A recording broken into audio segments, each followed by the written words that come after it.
做炒饭最重要的就是米饭，最好选用这种长粒米，炒出来的米饭更松散。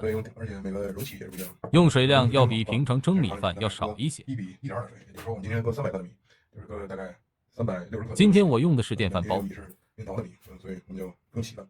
如果你要洗米的话，你要记住你搁了多少水，然后米和水的比例是1比1.2，你要把它补上。也就是说300克的米放360克的水。米里放入水，浸泡5至10分钟，放电饭煲里蒸熟。刚蒸出来的这个米饭是最好的。我们现在给它搁电饭煲里蒸。准备6颗小葱，葱白切成细一点的葱花，放到蛋液里。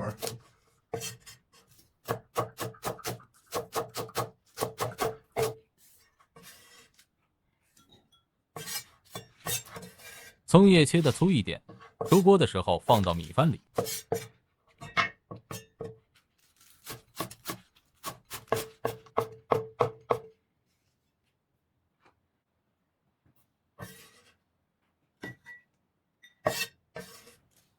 把葱白和葱叶分开放。葱白那个打鸡蛋。葱白里打入2个鸡蛋。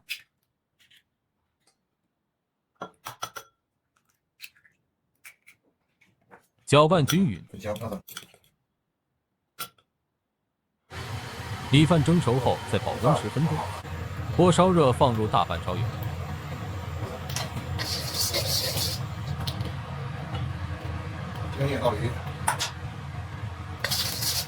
加入鸡蛋液，迅速翻炒。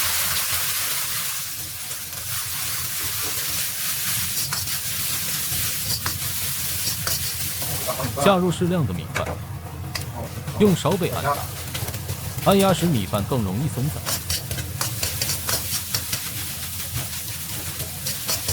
不断的翻炒，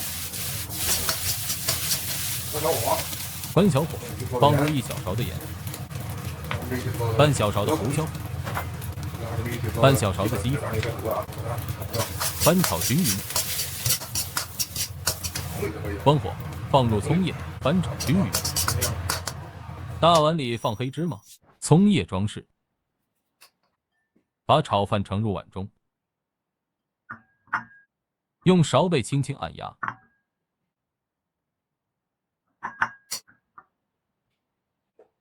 扣到盘中。